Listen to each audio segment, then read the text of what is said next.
Hi everyone, my name is Emily and I'm a youth services librarian at the Rock Island Public Library, and I'm pre-recording this week's book talk. Got a couple of seasonal titles for you here, and the first is Four Gathered on Christmas Eve. And this book deals with the idea, I think this was from Victorian times, the tradition of telling ghost stories on Christmas Eve. And so there's, I believe, 5 of these, and the 5th, I should say, that we kind of get throughout the story, that's the framing device. So we meet the 4 people telling these different stories, and they're doing the fun thing where the authors here are Eric Powell, Mike Mignola, Becky Cloonan, and James Herron, and so those are the characters in the book also. And it's like fictionalized versions of these 4 authors, and each story it's written and illustrated in that person's style. Each one is unique in the sense that, okay, this person has sort of different ideas of like what constitutes a ghost story or a scary story. You get sort of cosmic horror in the first one. The second is more this is the tale of the Kelpie, and here you have the writer and artist are the same person. This is Becky Cloonan. And you have this haunting tale of this supernatural creature. But then in Mike Mignola's chapter, it's the Jabberwocky. And it sort of gets into the idea that this poem, which originally, I believe, appeared in Alice's Adventures in Wonderland, it is sort of a horrifying thing. This creature and the fighting thereof with a sword. And I will say, the last story in this book, it is by Eric Powell, and he's the person who's like hosting this get-together of the storytellers. And so there's a lot in common with the, again, sections that are the framing device with the storytellers. And I will say this is a book that doesn't have a happy ending exactly, because all of these people telling the stories, they're sort of twisted individuals. But we learn that in the end, slight spoiler, but I mean, it's a book of ghost stories, so keep that in mind as you read. But I really enjoyed this. I love a graphic novel, obviously, but I love a horror anthology too. And so really lovely art here, and just different styles, different stories, so that's right up my alley, obviously. So if you're looking for Christmas ghost stories, they're not especially Christmassy, but that's when they're being told. And this is available through Hoopla. That's why. Oh yeah, I'm talking about Hoopla titles this week. I didn't say that before, but both of these titles here, they are available through Hoopla, because we're going to be closed tomorrow and Wednesday. So we're open after we close tonight at 6, open Thursday, Friday, and Saturday this week. Anyway though, check this out. Next, this is a book called Love in Winter Wonderland. And this book actually came out last year. I know that because I saw the paperback at Target, and I somehow missed it when it first came out.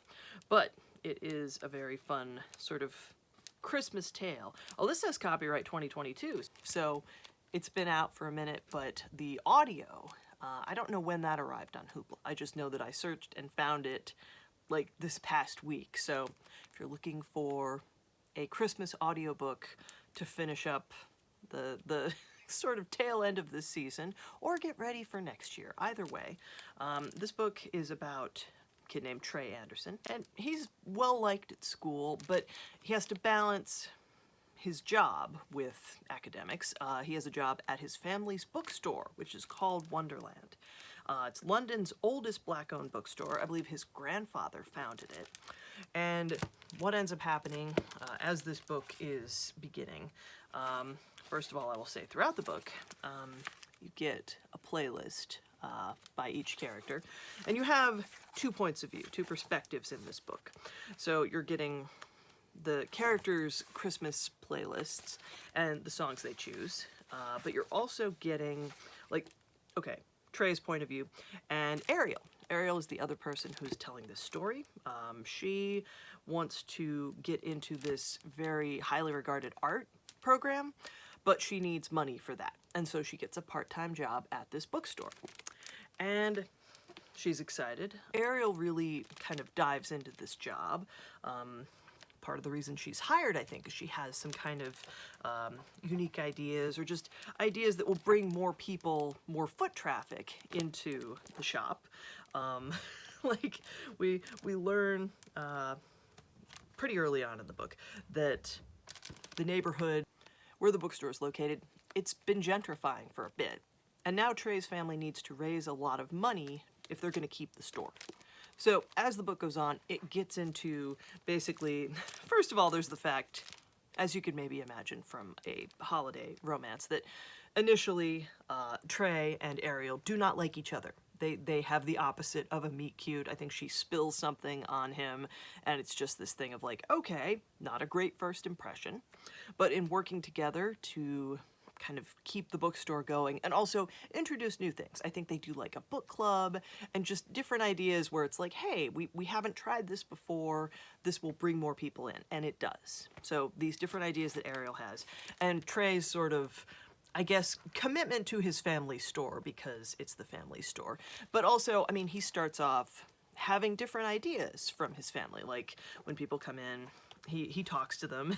And, like, I think in the very first chapter, his dad's like, hey, if those kids aren't going to buy something, you know, just tell them to leave, because this isn't a library. But, I mean, Trey has a different sort of attitude. Like, he recognizes that Ariel's approach is important. Like, you have to create a welcoming atmosphere if you want people to shop at your store. And, you know, his dad, he can just kind of be very focused on the bottom line, which you have to be in a business. But Trey's thing is like, well, I mean, this is an important part of my life. And I'm obviously, if I'm going to do this, if this is going to be something that I continue, I'm going to do it differently. I'm going to do it my own way. And so in that, he and Ariel grow closer. But having said all that, throughout this book, it's understood that Trey has a girlfriend. He has a girlfriend named Blair. And Ariel, I mean, she eventually admits that she likes Trey, but it's in this situation where it's understood, like, oh, this person has a girlfriend. Like, I'm gonna be honest about how I'm feeling, and I work with this person, so I don't want it to be weird.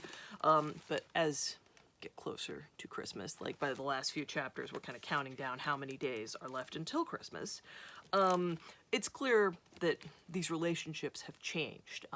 The one between Trey and Blair, but also the relationship between Trey and Ariel. Like, they've gotten to the point where, okay, obviously they're getting along better than they did at the start of the book. They no longer actively dislike each other, and they are growing closer. So if you're looking for a fun novel set around the holidays and some great kind of Christmas music recommendations, check this out. And again, both of these books are available through Hoopla. I will say this one, Foregathered on Christmas Eve, it's a graphic novel, so you can read it. Love in Winter Wonderland is just an audiobook, so you can listen to it, but to read the book, find the ebook, I think it's maybe on one of our other apps, but Hoopla does have the audio if you would like to listen to this. And thank you for watching. I will see you again with another recording next week.